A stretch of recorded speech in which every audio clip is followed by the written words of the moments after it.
आदमी जब मर जाता है तभी सुनना चाहिए? ऐसा गरुड़ पुराण में लिखा ही नहीं है कि जब व्यक्ति मर जाए तब कथा श्रवण करे। इस कथा में जो रहस्य है, जो नारायण ने स्वयं नारद जी को दिया है, गरुड़ जी को दिया है, वो सभी प्रश्नों के उत्तर इसमें और सारी समस्या का समाधान इस गरुड़ पुराण के माध्यम से हम आप कर सकते हैं। उसमें कोई संशय नहीं है। गरुड़ पुराण जो है से यह हमको सीख लेने की कथा है। इससे हम लोग सीख सकते हैं कि हम लोगों को क्या करना है और क्या नहीं करना है। हमको गरुड़ पुराण नारायण की ये कथा यही बताती है कि हमको क्या करना है, क्या नहीं करना है। बस यही जान गए तो समझिए कि आपका जीवन सार्थक हो गया। मरने के बाद तर्पण करने से कोई मतलब नहीं है। जीते जी जो है, जो अपने माता पिता को संतुष्ट नहीं किया, आदर सत्कार नहीं किया, प्रेम भाव से नहीं मिला, तो मरने के बाद लाख आप कुछ भी करो उनके निमित्त। तीन तरह के लोग होते हैं, तीन तरह के होते हैं लोग। जैसे पुत्र का होना बड़ा जरूरी होता है। अब पुत्र भी तीन प्रकार के होते हैं। पहला पुत्र उत्तम पुत्र हो, फिर मध्यम पुत्र, फिर निम्न यानी कि उनका कोई गिनती ना हो, इस प्रकार के पुत्र। तो उत्तम पुत्र कौन है? अब यहां पर तो हमको नहीं लग रहा है कोई मिलेगा। हम आप कोई ऐसे उत्तम पुत्र में नहीं आएंगे। कोई श्रवण कुमार है यहां पर? श्रवण कुमार उत्तम पुत्र थे। राजा राम कोई है? कोई नहीं है। राम ने अपने पिता के वचन को मान करके 14 वर्ष के वनवास के लिए निकल गए। रघुकुल रीति सदा चल आई, प्राण जाए पर वचन न जाई। वचन उनका मान लिए और उनको किए, वो निर्वाह किए। हम आप ही केवल पिंडदान नहीं करते हैं, राजा राम ने भी पिंडदान किया है। अभी ये तो कलयुग चल रहा है। त्रेता में जब राम हुए, उन्होंने भी गरुड़ पुराण की कथा श्रवण की, उन्होंने भी पिंडदान किया। द्वापर में कृष्ण भगवान ने भी भगवान गरुड़ जी की ये महिमा का बखान कितने मार्मिक ढंग से किया है। हम लोग तो बड़े धन्य हैं जो कि गंगा नदी के किनारे हैं, बाबा विश्वनाथ की नगरी में हैं। यहाँ तो जो भी अगर अनायास भी मर जाता है तो उसकी मुक्ति हो जाती है। अब बिना मरे मुक्ति भी नहीं मिलती। गरुड़ पुराण की कथा जीने की कथा है, इसको समझने की कथा है। हम क्या करें क्या न करें इसको समझने की कथा है। और श्रीमद् भागवत कथा जो है मुक्ति प्रदान करती है, वो मुक्त करने की कथा है। जीते जी जो मुक्त हो जाता है तो मरने के बाद उसको मुक्त होने की आवश्यकता नहीं होती है। हम आप सब लोग बैठे रहते हैं लेकिन भगवान का नाम एक बार भी नहीं लेते हैं, एक बार भी नाम नहीं लेते हैं। माता पिता को हम आप वो सम्मान सत्कार नहीं देते हैं, लेकिन जब वो मर जाते हैं तो हम उनके लिए पता नहीं क्या क्या करते हैं। राम की तरह तो नहीं करते हैं। और मध्यम वाले में भाई समाज है, समाज वाले कह रहे हैं तो हमको तो भाई काम क्रिया करना है, चाहे रहे या न रहे करना है। यानी कि करना है, बस ये करना है, कोई उसमें श्रद्धा भाव नहीं है। श्रद्धा भाव के साथ अगर किया जाएगा तभी वो पिता को और माता को मिलेगा, ऐसे मिलने वाला नहीं है। तो इस प्रकार से, और तीसरे जो पुत्र होते हैं, जैसे माता ने कह दिया, पिता ने कह दिया कि ये काम बेटा कर देना, अच्छा ठीक है, अब कर देंगे, मतलब लेकिन अब कर देंगे, अब कब करेंगे इसका कोई वो नहीं है। और तीसरे नंबर वाले है शांत रहो, जो है बिना मतलब का पक पक करती रहती हो, कुछ काम धाम तो है नहीं, बस कह दोगी ये कर दो वो कर दो, चलो होगा होगा नहीं होगा नहीं होगा, वो एकदम गए गुजरे हैं, उनको कोई मतलब नहीं। अरे आप तो धन्य अपने आप को ये मानो कि आपने, आपको आपके पिता ने, आपने दादा ने, आपने परदादा ने, पता नहीं कब से कुल खानदान से आप इस पृथ्वी पर आ गए, मनुष्य योनि पा लिए। रामायण में भी लिखा गया कि ये मनुष्य योनि बड़ी दुर्लभ है, हर किसी को मिलती नहीं है। 101 प्रकार की बीमारी हो, 100 प्रकार की बीमारी मात्र गरुड़ पुराण की कथा श्रवण करने से दूर हो जाती है।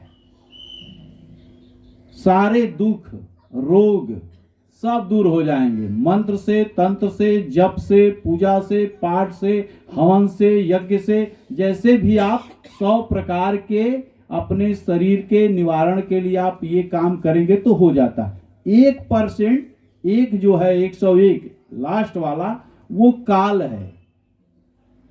उस मृत्यु को 100 को तो आप टाल सकते हैं, पूजा पाठ, कर्म कांड और धर्म कार्य करके, यज्ञ करके, गंगा स्नान करके, तर्पण करके और दान करके, लेकिन जो एक लास्ट वाला है वो काल है।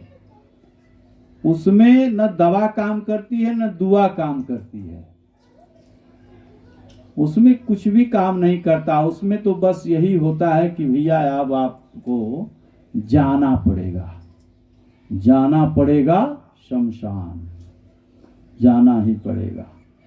अब उसके आगे कुछ नहीं रह गया। डॉक्टर भी लास्ट में यही नब्ज पकड़ करके कह देता है, अब बस 2-4 दिन की ये मेहमान हैं, इनकी जो इच्छा हो आप अपना खिलाओ पिलाओ ले जाओ, सारे पैसे वैसे तो सब ले लिए पहले में, डॉक्टर जो होते हैं सब लोग।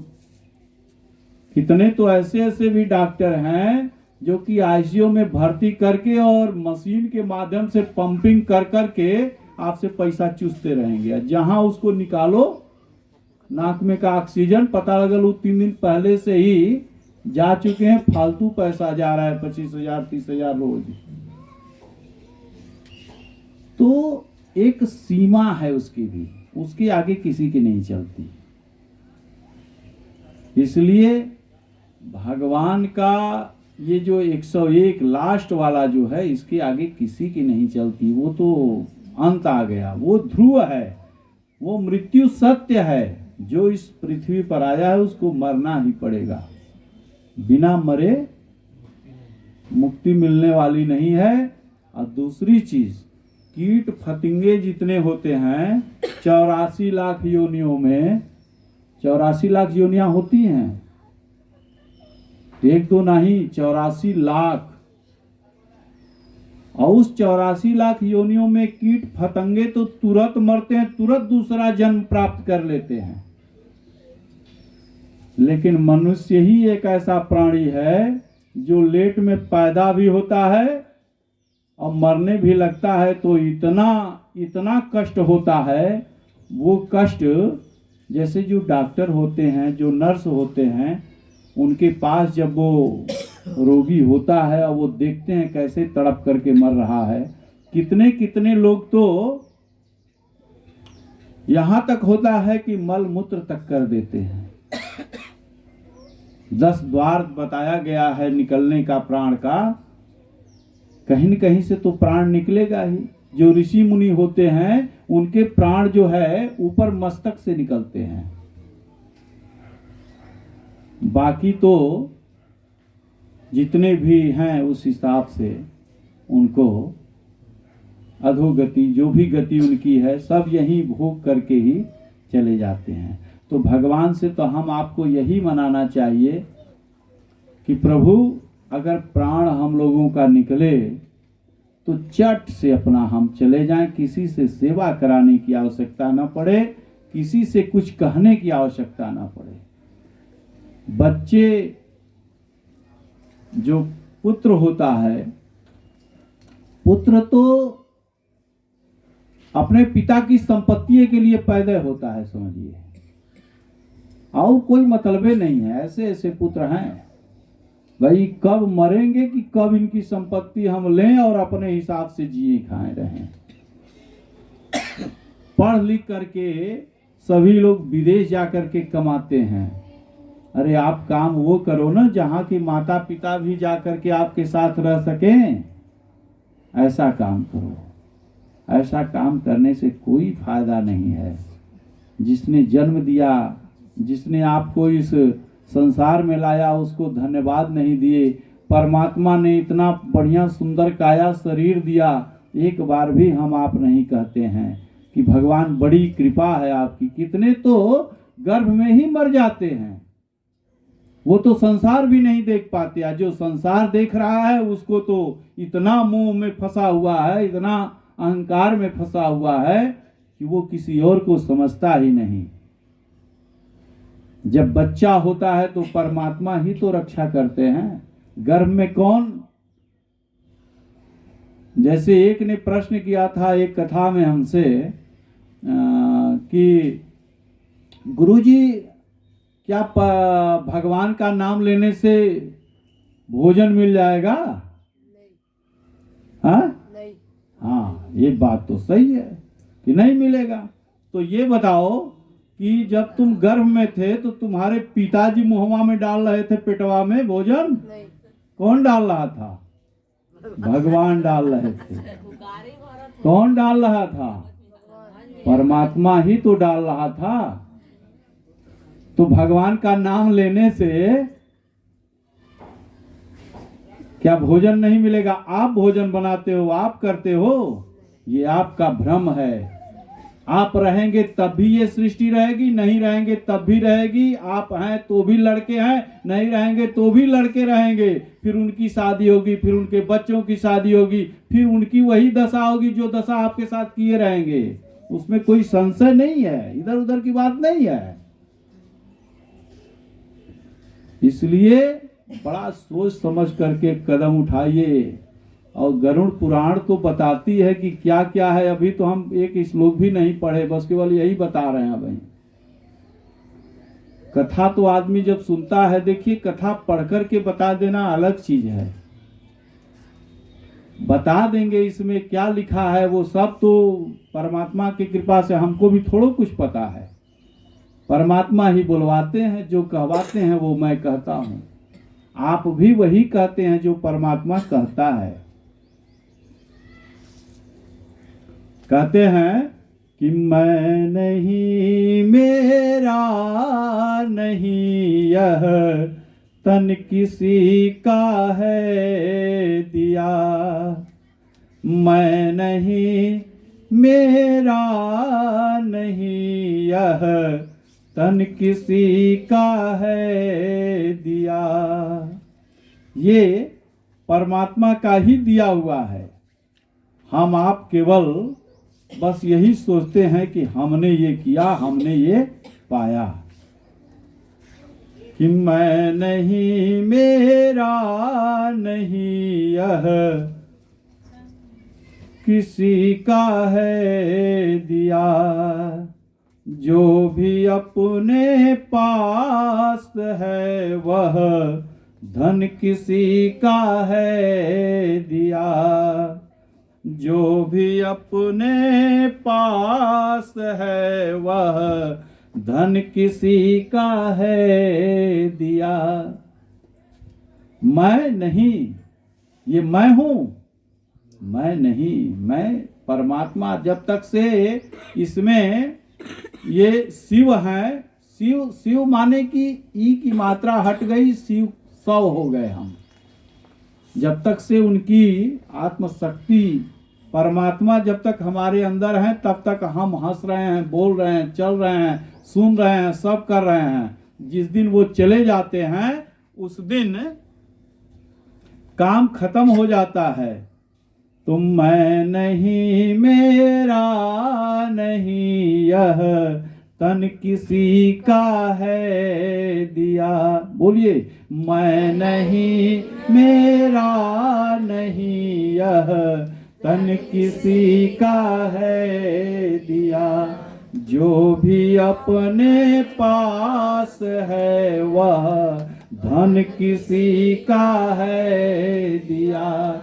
जो भी अपने पास है वह धन किसी का है दिया। देने वाले ने दिया, वह भी दिया किस शान से। देने वाले ने दिया, वह भी दिया किस शान से। मेरा है यह लेने वाला, मेरा है यह लेने वाला, कह उठाय अभिमान से।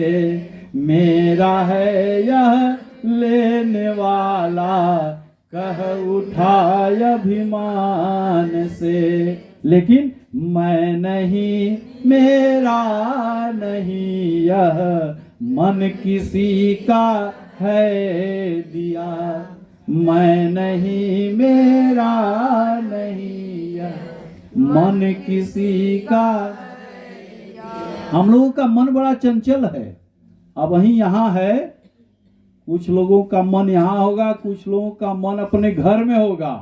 पता नहीं वो आए तो खाना खाए कि नहीं खाए, दुकान पे पता नहीं कैसे चल रहा होगा, सब पता नहीं ठीक ठाक होगा कि नहीं। कितने तो अगर बुजुर्ग माताएं आई होंगी तो सोचेंगी बहू पता ना इधर उधर कहीं न कर दे, गड़बड़ा न जाए सब काम।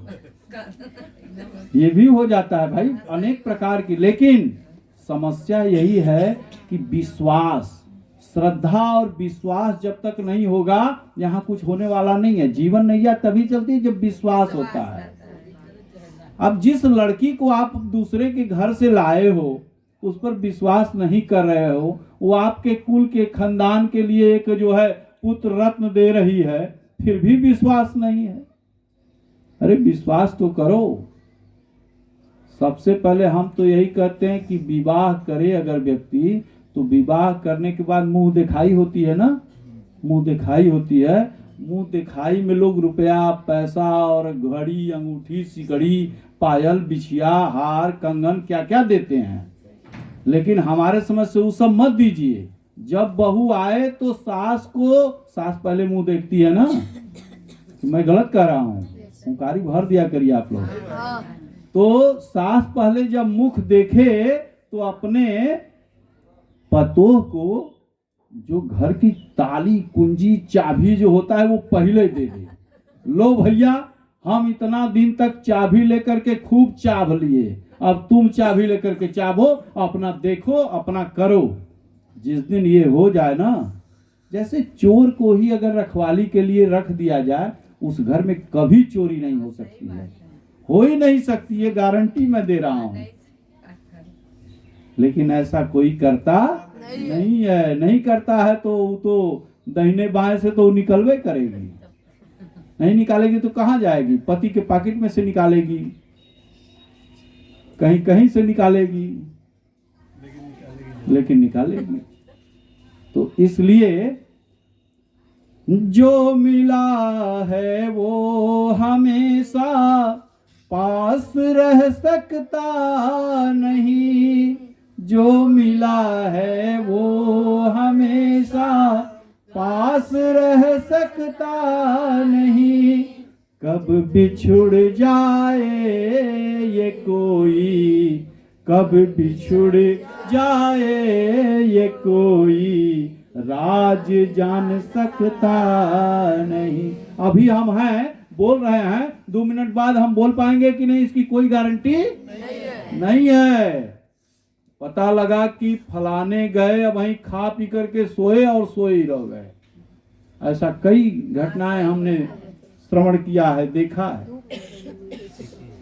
तो इस प्रकार से यही है, जिंदगानी का खिला मधुबन किसी का है दिया, जिंदगानी का मधुबन है किसी का है दिया, जग की सेवा खोज कर अपनी प्रीति उनसे कीजिए। जो भी काम है वो सब करिए, एकदम निस्वार्थ भाव से करिए, लेकिन हम लोग निस्वार्थ भाव से करते ही नहीं। साधु बनिया की कथा आप लोग श्रवण किए हैं ना। हमको तो कोई संतान नहीं है, लड़का नहीं लड़की हो जाए तब सत्यनारायण भगवान का कथा सुनेंगे। हे काली माई, हे दुर्गा माई, हे शीतला माई पुराना पुल वाली, हमार लड़का बढ़िया नंबर से पास हो जाइए अगर, तब हम तुमके लिए आके चुनरी नारियल चढ़ाई, है ना। लेकिन अब लड़का कितना पढ़त हो कितना ना पढ़त हो, इहो तो जिम्मेदारी हो। पढ़त बा कि फेसबुक लेकर के अपने मन का आगे पीछे चला रहल बा, का करत बा भगवान है मालिक का। ऐसा नहीं है, मोबाइल में भी बहुत अच्छी अच्छी चीजें हैं, उसको आप देखिए, अच्छी चीज श्रवण करिए, उसमें भी सीखने की चीजें हैं। लेकिन उतने बाकी अभी आपका काम पढ़ने का है, आप पढ़ो, केवल पढ़ो। अब पढ़ करके अपने माता पिता के नाम को रोशन करो, दादा के नाम को रोशन करो, करके देखो। कहते हैं परमात्मा एक कदम मेरी तरफ बढ़ करके देखो, तुम्हारे लिए पूरे रास्ते न खोल दूं तो कहना। एक बार करके तो देखो, ये परमात्मा की बड़ी कृपा होती है। तो इस प्रकार से हम आप केवल अभी भूमिका में भी हैं, तो आगे की कथा में अब हम प्रवेश करते हैं। लगभग आधा घंटा हो गया ना। चलिए आगे की कथा में हम लोग प्रवेश करते हैं। सबसे पहले हम आपको ये बताएं कि गरुड़ पुराण जो है, हम पढ़ेंगे तो पढ़ते रह जाएंगे, ऐसे ही हम बताते हैं आप लोगों को। गरुड़ पुराण कथा कहाँ शुरू हुई, कैसे इसका प्रादुर्भाव हुआ, किसने सबसे पहले सुना, किसने क्या प्रश्न किया, ये सब पहले आप जान लें, फिर तो आगे हम कथा आगे पीछे करके आपको आज का विश्राम दिवस तक पहुंचाएंगे। तो सर्वप्रथम नैमिषारण्य क्षेत्र एक है। नैमिषारण्य आप लोग जानते हैं नैमिषारण्य कहाँ है? अयोध्या के पास में ही है। अयोध्या जी जो हैं उन्हीं के आसपास में 10-20 किलो 50 किलोमीटर की दूरी में कहीं है। मैं भी नहीं गया हूँ, लेकिन परमात्मा की कृपा रही तो मैं सोच रहा हूँ कि एक बार नैमिषारण्य में जरूर चला जाऊँ। वहाँ पर 88,000 ऋषि जो है आज भी जीवित हैं, लेकिन अलक्षित हैं। वो दिखते नहीं, लेकिन कथा हमेशा वहाँ श्रवण, कोई न कोई ऋषि महापुरुषों के द्वारा वहाँ अनंत काल से कथा प्रारंभ है। आज भी भरद्वाज ऋषि का आश्रम ये प्रयागराज में कहीं न कहीं किसी न किसी रूप में उस बट वृक्ष पे, जहाँ पे गंगा जमुना दोनों लोग मिली हैं, वहाँ पर कथा आज भी किसी न किसी रूप में भगवान सुन रहे हैं, सुना रहे हैं, और जो है श्रोता वहाँ सुनते रहते हैं। कहीं न कहीं कथा जो है हमेशा होती रहती है, ये कभी खाली नहीं होता है। तो प्रश्न उठा कि कह रहे हैं कि भगवान विष्णु ने गरुड़ संवाद में गरुड़ पुराण के सारोद्धार का उपक्रम बताया।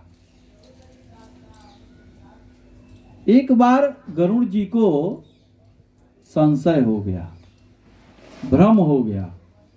अब भ्रम कैसे दूर हो? जब भ्रम पड़ जाता है, आदमी भ्रम में हो जाता है तो बड़ा परेशान रहता है। तो उस भ्रम में जब गरुड़ जी पढ़े तो जा करके व्यास नंदन जो व्यास जी हैं उनसे उन्होंने प्रश्न किया, वेद व्यास जी से, जो कि 18 पुराण लिखे हैं। उसमें नारद पुराण भी है एक, उसी में गरुड़ पुराण भी है। तो इस प्रकार से उन्होंने जब पूछा तो वेद व्यास जी ने सूत जी महाराज को बताया था। सूत जी महाराज कौन थे? वेद व्यास जी के शिष्य थे। और सूत जी महाराज ने नैमिषारण्य में बैठ करके जो 88,000 ऋषि थे यही प्रश्न किए। उनको भी मोह हुआ, कैसे ये गरुड़ पुराण की कथा कब सुननी चाहिए और कब करनी चाहिए, इसमें क्या है, कैसे है, इसको करने से क्या होगा, ये आप हमें बताइए। तो सूत जी महाराज ने 88,000 ऋषियों को बताया। लेकिन उसके पहले प्रश्न आया, भगवान शंकर ने भी यही प्रश्न नारायण से किया, विष्णु भगवान से किया, नारायण से किया, और यही प्रश्न ब्रह्मा जी ने भी किया कि ये गरुड़ पुराण है क्या। तब जो है नारायण स्वयं, भगवान स्वयं बताते हैं कि ये सृष्टि जो है मेरी ही उपज है। और उन लोगों का प्रश्न था कि आप देवता हैं, जैसे भगवान शंकर जी बैठते हैं ध्यान में, तो ध्यान में बैठे हुए थे तो ब्रह्मा जी पहुंचे और ब्रह्मा और भगवान शंभु दोनों लोगों ने कहा कि ऐसी ऐसी बात है, इसका कैसे निदान हो। देखते हैं जब होता है तब नारायण जो है क्षीर सागर में शेष सैया पे नेत्र बंद करके पता नहीं किसका ध्यान करते रहते हैं। ये पूछा जाए, हम लोगों के तो नारायण ही है, नारायण से ही हमारी उत्पत्ति हुई है। उनके नाभि से ब्रह्मा जी कमल और कैसे कैसे सारे लोग जानते हैं। भगवान शंकर भी उसी तरह से प्रकट हुए। शिव पुराण में कथा आएगी तो उसकी अलग भूमिका बनती है। नारायण की जब आती है विष्णु पुराण की तो उसकी अलग भूमिका बनती है। ब्रह्मवर्त पुराण की जब बात आएगी तो उसमें देखिए भगवान तो एक ही है, एको ब्रह्म द्वितीयो नास्ति, केवल परमात्मा एक है, बाकी और कोई है नहीं इस सृष्टि में।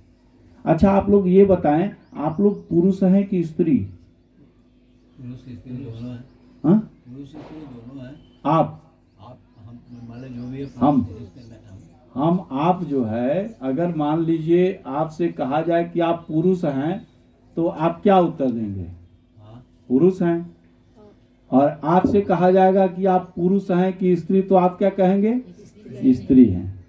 लेकिन आप आज ये अवश्य जान लें, कभी कभी बात आ जाती है मन में, तो हम जो आ जाता है उसको बता देते हैं। ये जान लें कि केवल पुरुष परमात्मा है, बाकी पूरी सृष्टि जो है स्त्री है। पूरी सृष्टि पे जितने लोग हैं सब स्त्री है। ये जीव आत्मा जो हमारी है ना, ये परमात्मा से जब मिलती है, आत्मा है ना हमारे अंदर, तो आत्मा को ही तो परमात्मा में लगाना है। और हम क्या है? जीव आत्मा है, ईश्वर अंश जीव अविनाशी। हम लोग का शरीर नष्ट हो जाएगा, आत्मा मरने वाली नहीं है। आज नहीं कल फिर ये सृष्टि बनेगी, फिर वही ब्रह्मा विष्णु महेश, पता नहीं कितने ब्रह्मा विष्णु महेश चले गए और कितने ब्रह्मा विष्णु महेश आएंगे वहीं।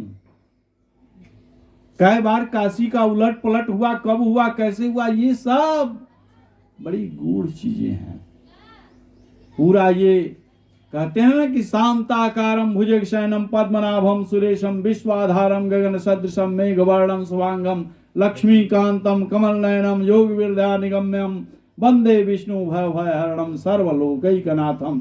सभी संसार के वही नाथ ही, वही परमात्मा परब्रह्म ही केवल एक है, जिससे सारे लोग प्रकट होते हैं और फिर उन्हीं में जाकर के विलीन हो जाते हैं, समाप्त हो जाते हैं, कोई अस्तित्व नहीं रह जाता। अगर हम आपसे पूछा जाए कि हम लोग कहाँ हैं, तो हम लोग पता ही नहीं कहाँ है। इतना बड़ा संसार है, इस संसार में पंचकोशी क्षेत्र है, और इस पंचकोशी क्षेत्र में हम लोग अगर ढूंढने बैठे, क्या नाम आपका, जैसे जहाँ पे ये हो रहा है दीनदयालपुर में किनका घर है ये? हाँ, तो सेवालाल जी का जो घर है, इसको अगर हम लोग खोजें अगर मैप में, तो खोजेंगे तो पता नहीं कितना जूम करने के बाद तो शायद जोनतन वो जो चीटी से भी और छोटा, पता नहीं उसका क्या हम लोग गणना कर पाएंगे। ये विज्ञान के दृष्टि से इस तरह से पता नहीं कितने ब्रह्मांड हैं, कितनी सृष्टि है, जो कि सब भगवान के उदर में समाहित है। ऐसे नारायण हैं। लेकिन वो तो कभी नहीं कहते कि भैया हम ही सब करते हैं, कहते हैं हम तो कुछ नहीं करते हैं, सब आप करते हैं। नारायण जो है शिव का ध्यान करते हैं और शिव नारायण का ध्यान करते हैं। राम कृष्ण को जपते हैं, कृष्ण राम को जपते हैं, सब एक दूसरे को जपता है। इसलिए कोई छोटा और कोई बड़ा नहीं होता है।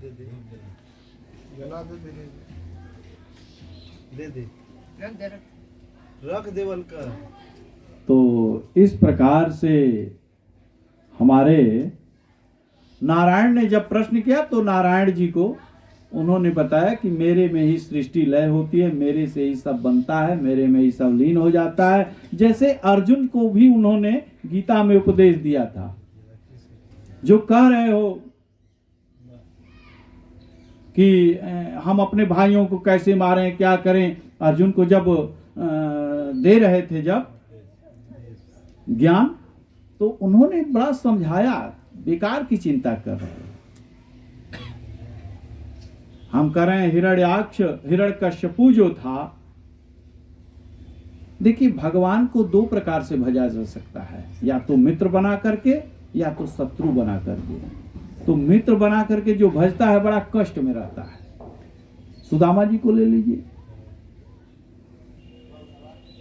सुदामा जी को ले लीजिए, कितने परेशान थे, जिंदगी भर हरे कृष्णा हरे कृष्णा हरे कृष्णा हरे कृष्णा हरे कृष्णा करते रहे, कभी मांगने नहीं गए, कभी परमात्मा से ये नहीं कहे कि परमात्मा हमको दो, कभी नहीं।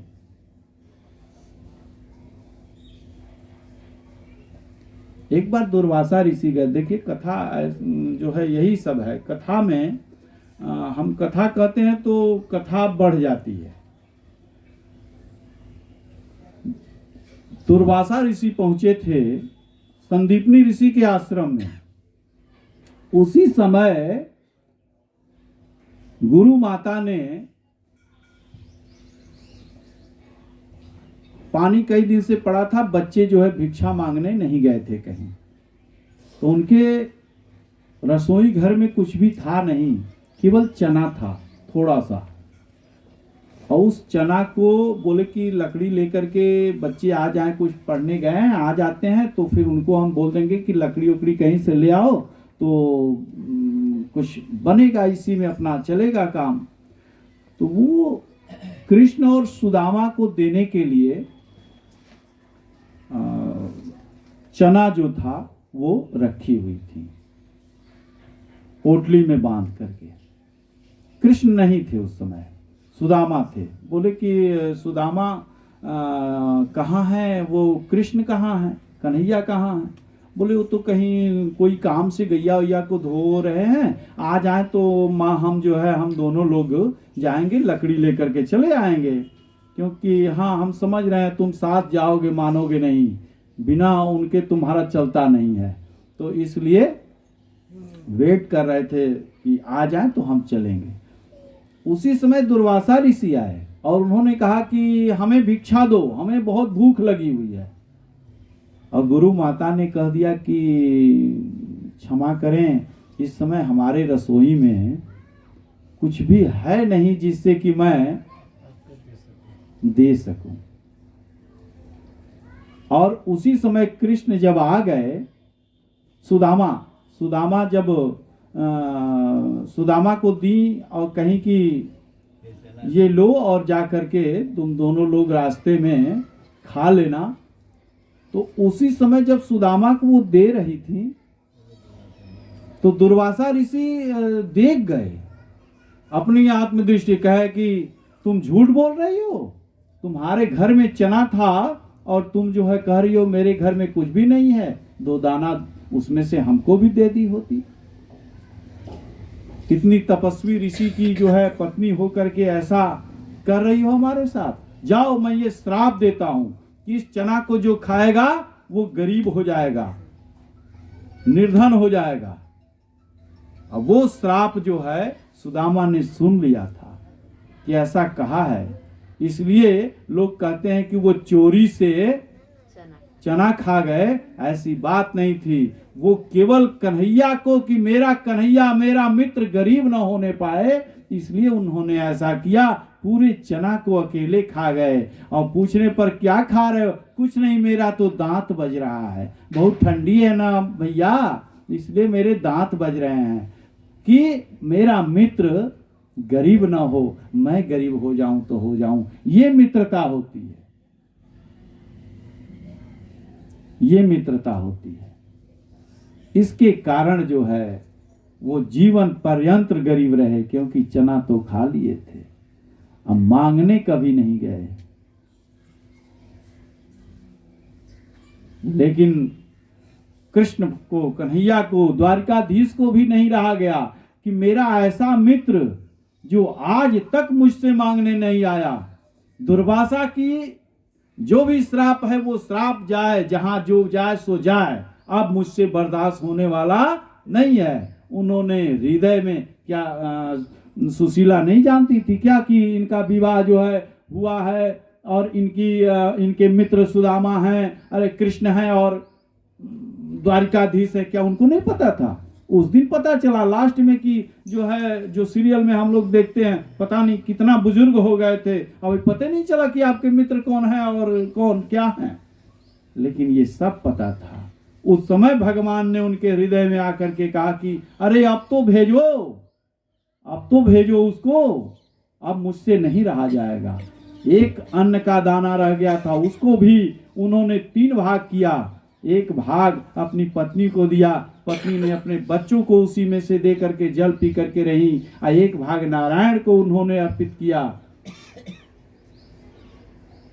कहा कि हम तो पानी पी करके भी रह जाएंगे।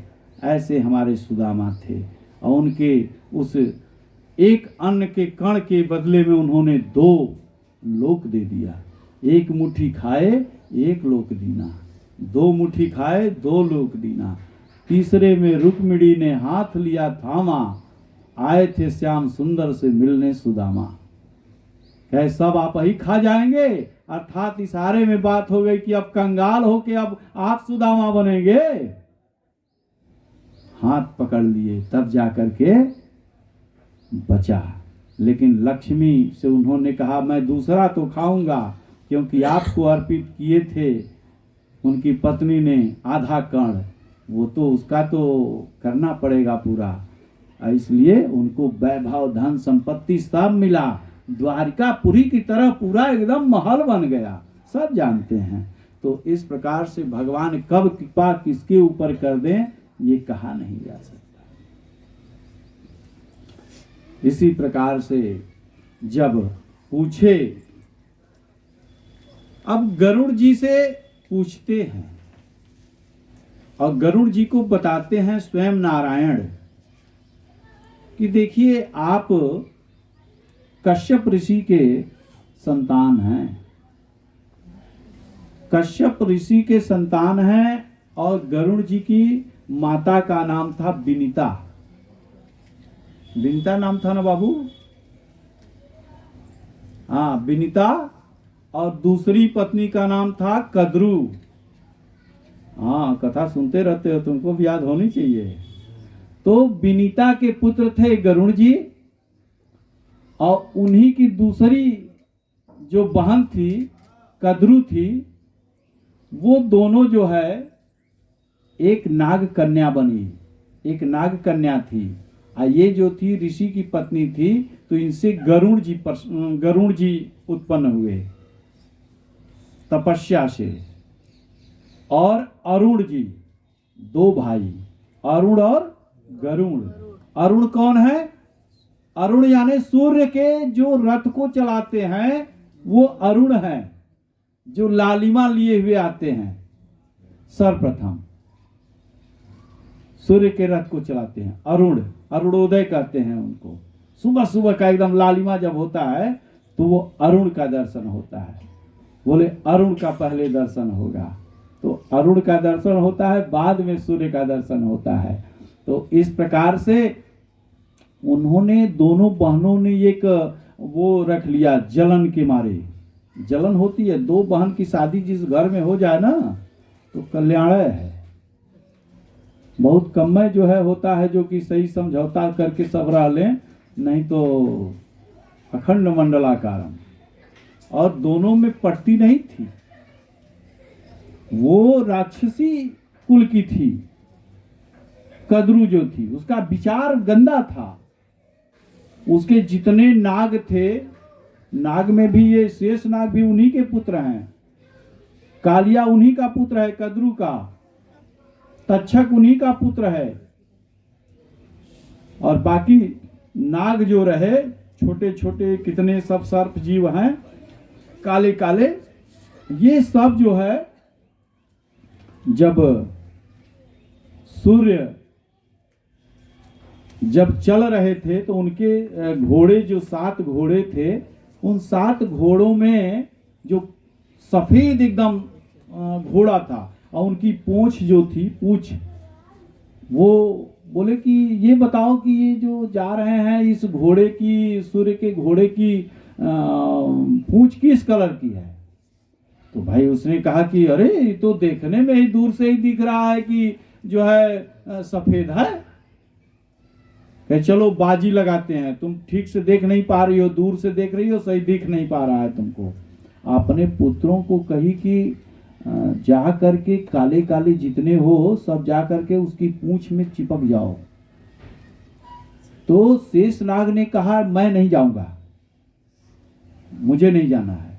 सूर्य के प्रताप से कौन बचेगा, जल करके मर जाएंगे। जटायु और संपाति दोनों गए थे। जटायु जो है पहले में रुक गए, अही गए और तो वहीं अपना भस्मय हो गए और गिर गए पहाड़ पर। तो इस प्रकार से उनके पास कौन जाए, वे नहीं गए। अब बाकी तो भाई माता की बात को मानने के लिए वो मध्यम वाले थे पुत्र जो है, उत्तम वाले जो थे वो उत्तम वाले गए नहीं, कहे नहीं हमको इस सब के प्रपंच में नहीं पढ़ना है। मध्यम वाला बोला कि भाई माँ कही है तो माँ की बात तो रखनी है, अब रखनी है तो पूंछ में जाके सब चिपक गए। और देखे तो कहे कि अभी तो ये सब पूरा पूंछ इसकी सफेद थी, अभी ये काली कैसी हो गई। बोले अब तुम बाजी हार गई, अब तुम मेरी दासी बनो। और दासी बनना पड़ा विनीता को। तो जब विनीता दासी बन गई तो उनका पुत्र भी तो दासी ही हुआ, वो भी दासता स्वीकार किया और बड़ा कष्ट हुआ, बहुत तपस्या किया। और अपनी माँ कद्रू से कहा कि माँ कोई उपाय बताओ जिससे इस दास्ता से मुक्ति हमें मिल जाए। तो कद्रू ने कहा था कि सुनो, देवलोक को जाओ, तुम देवताओं को बहुत प्रिय हो ना, बहुत अपार शक्ति थी। एक क्षण में नारायण को लेकर के एक स्थान से दूसरे स्थान पर पहुंचाने वाले गरुण जी हैं, ऐसे वैसे नहीं थे। शेषनाग भी ऐसे वैसे नहीं थे। इस प्रकार से उन्होंने कहा कि जाकर के अमृत कलश इंद्र के पास रखा हुआ है। अमृत तो देवताओं के पास ही था, समुद्र मंथन हुआ था तो बोले वही अमृत ले आओ, हमारे पुत्रों को पिलाओ, क्योंकि गरुड़ का काम क्या है? सर्प को खाना। हमको तुम्हारे पे विश्वास नहीं है, तुम खा डालोगे, इसलिए मेरे पुत्रों को अमर करो। और इसके लिए उन्होंने बहुत तपस्या किया, बहुत तपस्या किया।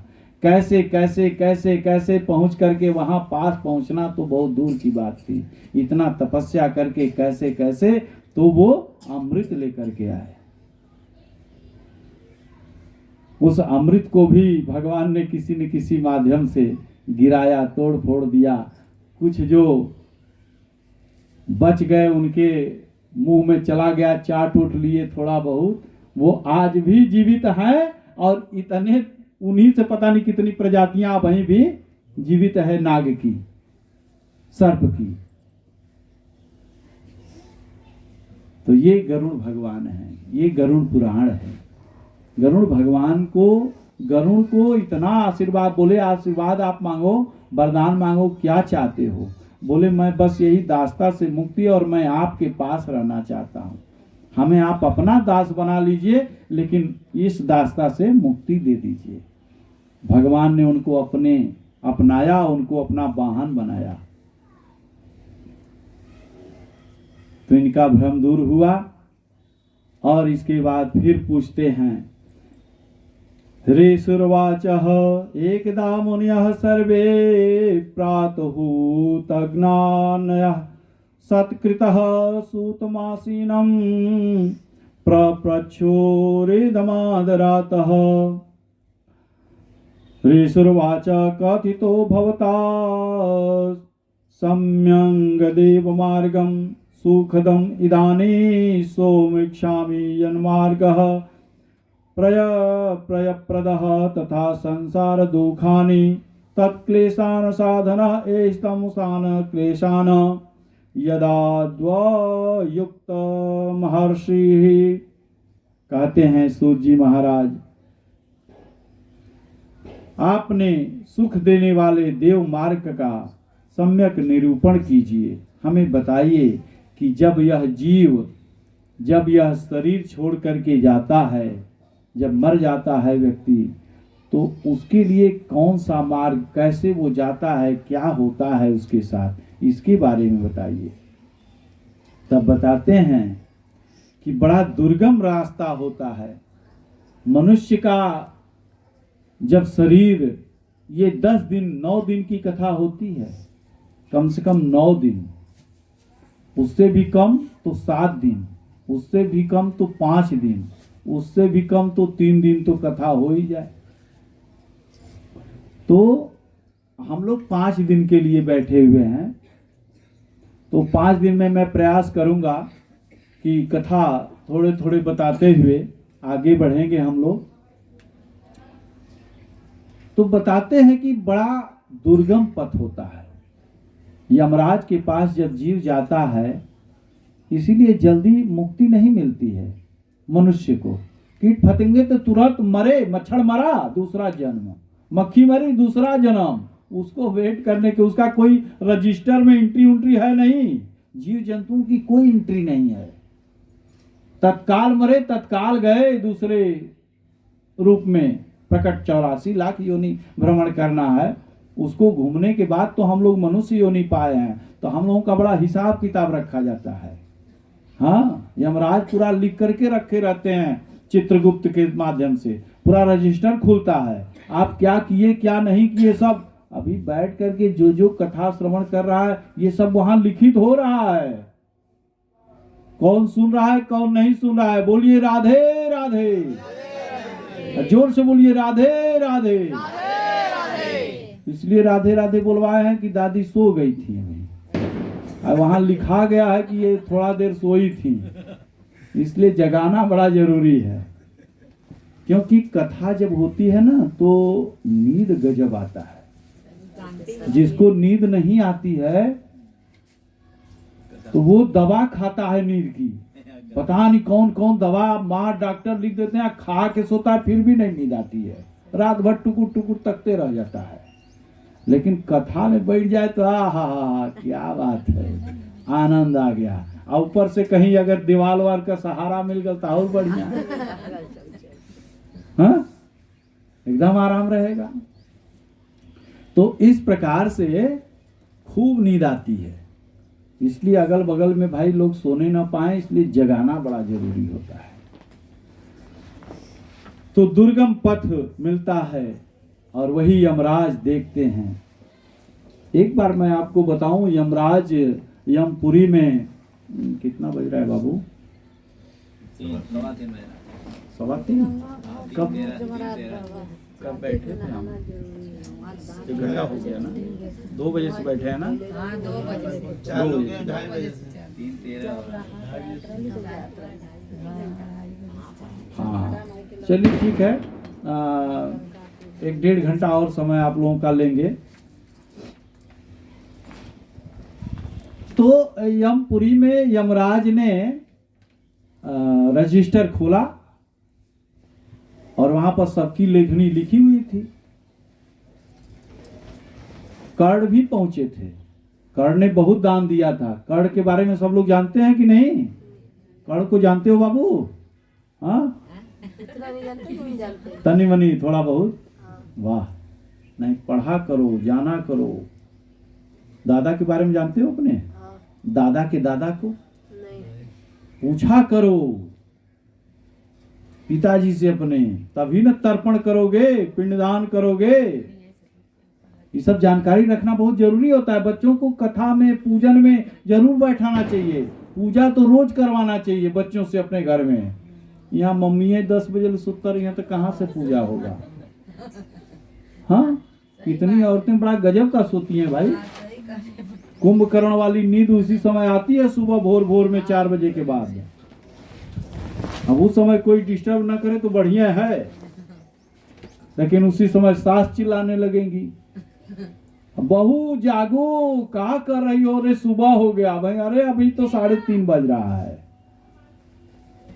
कहने का मतलब यह है कि सुबह सुबह परमात्मा को धन्यवाद दो, उनका पूजन करो।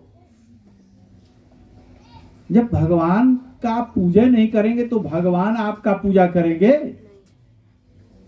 भगवान आपको देंगे? अरे जिस पिता का आप बात नहीं मानते हो, क्या वो पिता आपको सब दे देगा? कितने कितने ऐसे भी आया है कि वो पिता अपनी संपत्ति दूसरे को गोद लेकर के दे देता है। ऐसा सुने हैं आप लोग कि नहीं? आपने किया नहीं? नहीं किया, नहीं सुने तो भैया जाओ रहो, हम अपना सब दूसरे को दे देंगे। दे देते हैं लोग। जब पिता का आप ख्याल नहीं किए तो वो दूसरे को दे दिया, तो जब परमात्मा को आप याद ही नहीं करोगे, परमात्मा को खिलाओगे पिलाओगे नहीं, उनका पूजा पाठ नहवाओगे नहीं, तो वो कहिए कि तो क्या जरूरत है हमको उनका कल्याण करने की?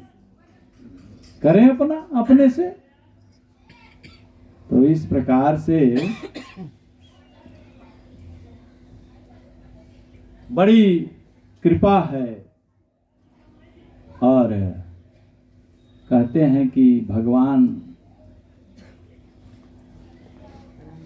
ने जब खोल करके यमराज ने देखा तो कर्ण जो है एक भी दान, जितना दान किए थे सब दान ही दान किए थे। बोले फिर भी मुक्ति आपको मिलने वाली नहीं है। क्यों? हमने तो इतना दान किया।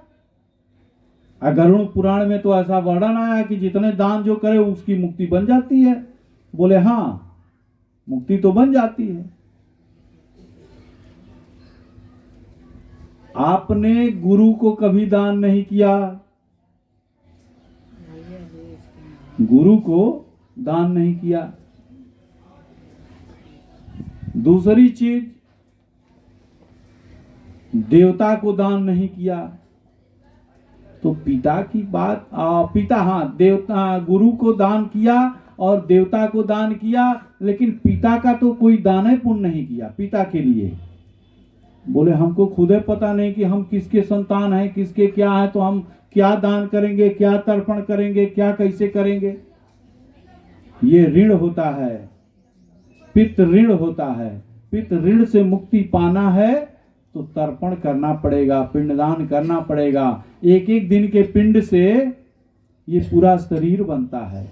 प्रथम दिन का पिंड जब बनता है तो खोपड़ी बनती है इस जीव का। जो मर जाता है व्यक्ति, उसकी पहले दिन के पिंडदान से खोपड़ी बनती है, दूसरे से फिर मुख वगैरह बनता है, तीसरे से फिर कंठ वगैरह बनता है, चौथे से हृदय बनता है, पांचवें से और छठे से सातवें से उधर उधर बनता है, और आठवें नौवें से जो है 10वें से पूरा शरीर बन करके तैयार होता है, 10वां तक। इसीलिए 10वें दिन पिंडदान करके, इस प्रेत आत्मा के निमित्त पिंडदान करके, दान करके और उससे निवृत्त होते हैं। जब आप करेंगे तभी आपके बच्चे भी आपके लिए करेंगे। ये सनातन धर्म है हम लोगों का, अपने धर्म के अनुसार चलना ही पड़ेगा। अब मॉडर्न युग आ गया है, न चले तो वो अलग चीज है। एक कहानी याद आ रही है, कहानी एक बता दें आप लोगों को। इसको बता दो, कहाँ बंद कर दिए, दूसरा चालू करो, नहीं आ रहा है।